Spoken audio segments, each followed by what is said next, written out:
श्री राधा कृष्ण भगवान की जय। आज इस वीडियो में हम सुनेंगे व्यतिपात योग के विषय में धर्म कर्म स्नान दान पूजा पाठ मंत्र जप स्तोत्र ये धर्म कर्म करना क्यों आवश्यक है, इसके लाभ क्या। तो सबसे पहले इसके कुछ प्रमुख 5 लाभ हम जान लेते हैं।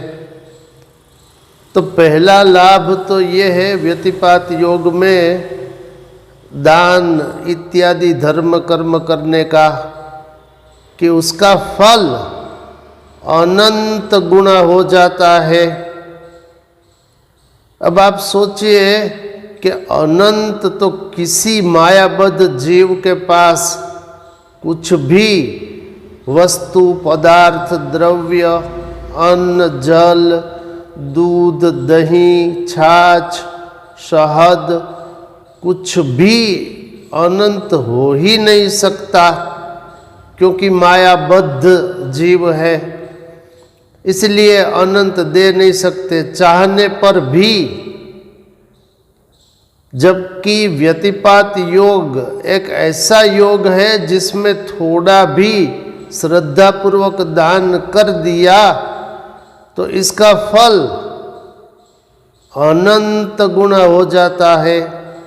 अर्थात देना है तो थोड़ा, मनुष्य की अपनी शक्ति और श्रद्धा के अनुसार, लेकिन जो थोड़ा भी अगर इस योग में दे दिया तो दान का फल मंत्र जप स्तोत्र पूजा पाठ कुछ भी धर्म कर्म करे इसका फल अनंत गुना हो जाता है।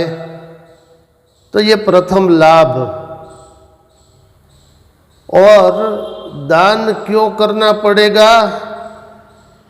क्योंकि शास्त्र कहता है मनुष्य अपने हाथों से श्रद्धापूर्वक थोड़ा भी दान करे, उस दान का फल वो यमलोक के मार्ग को प्राप्त करता है, अन्य जन्मों में भी प्राप्त करता है।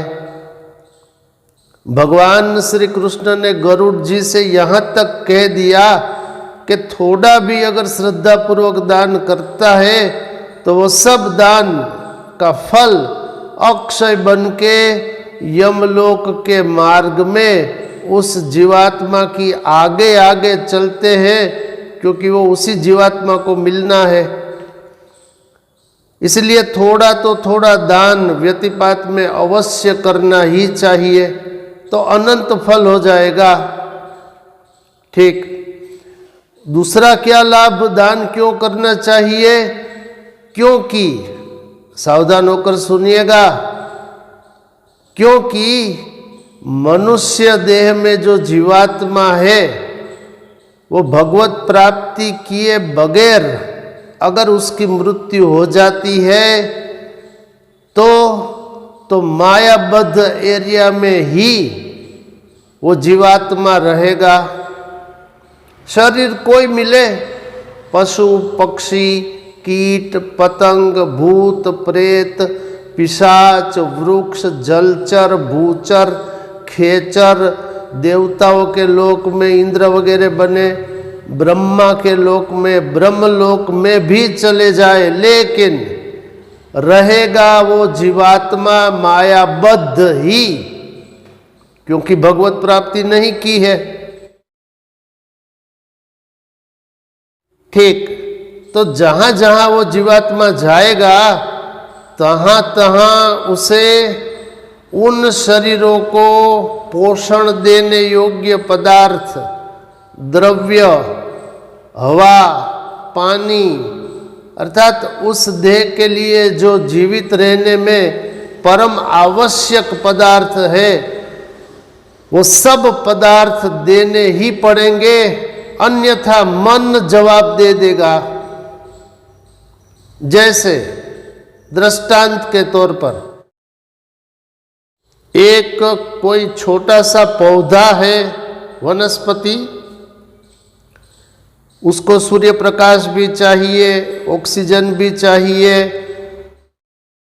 हवा भी चाहिए, पानी भी चाहिए, ये सब पदार्थ चाहिए, तब उसका विकास होगा। अगर उसको सूर्य प्रकाश चाहिए और न मिले, पानी चाहिए और न मिले, हवा चाहिए और न मिले, तब देखो वो कैसे सूख जाता है, मुरझा जाता है। वो मन उसमें भी रहता है, रहेगा ही, वो पीड़ा होती है, पीड़ा।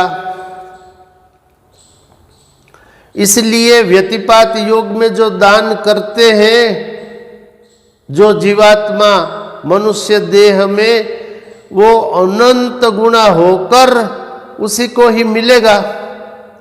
और न दिया दान, अन्नदान, जलदान इत्यादि, तो फिर ब्रह्मा भी कहते हैं कि मनुष्य अपने हाथों से श्रद्धा पूर्वक जो पदार्थ, जो धन, जो द्रव्य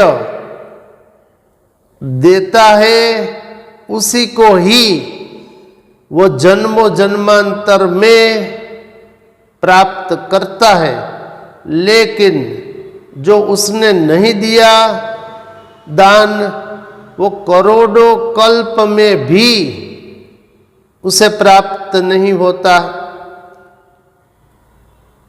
ये ब्रह्मा बोले हैं, चातुर्मास महात्म्य स्कंद पुराण, ये नारद जी से कहते हैं। अब करोड़ों कल्प में भी नहीं मिलेगा, ध्यान दो। एक कल्प की अवधि मैंने बहुत बार बोली है, फिर से एक बार सुनिए। मानव वर्ष के गणना के अनुसार एक कल्प होता है 4 अरब 32 करोड़ वर्ष का। इसकी विस्तृत व्याख्या मैंने बोल दी है कई इसी प्रवचनों में, मोरेश्याम चैनल में देख लेना। अस्तु, तो जीवात्मा जब तक भगवत प्राप्ति न करे तब तक इन्हीं 84 लाख प्रकार के शरीरों में कहीं न कहीं रहेगा ही, छुट्टी नहीं, मुक्ति नहीं।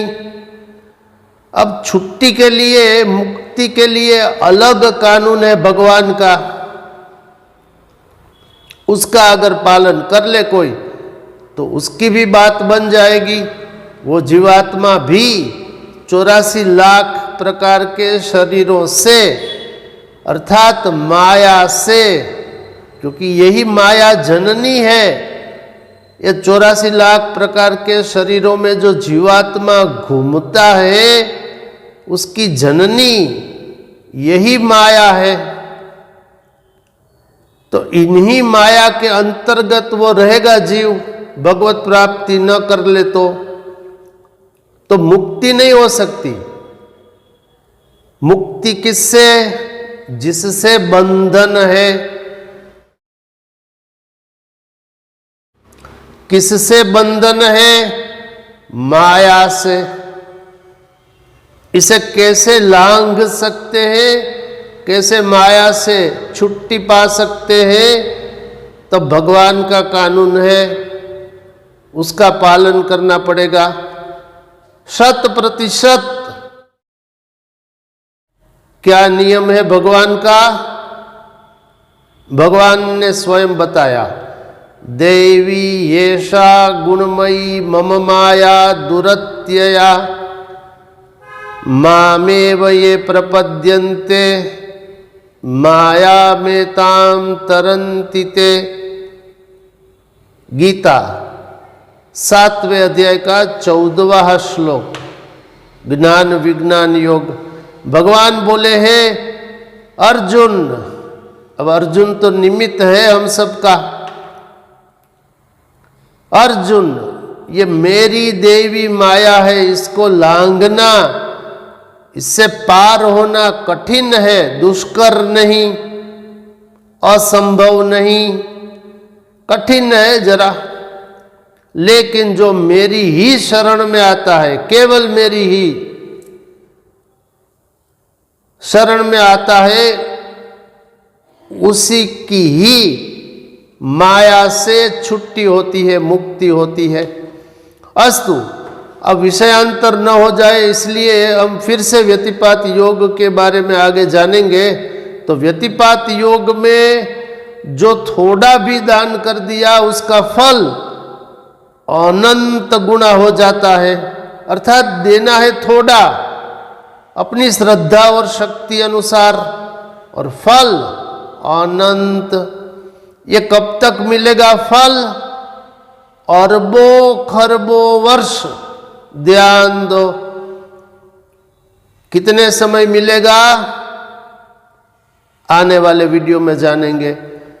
देखते रहिए मोरे श्याम चैनल। इसे लाइक, शेयर, कमेंट्स, सब्सक्राइब अवश्य करिए। शेष फिर कभी। बोलिए श्री राधा कृष्ण भगवान की जय।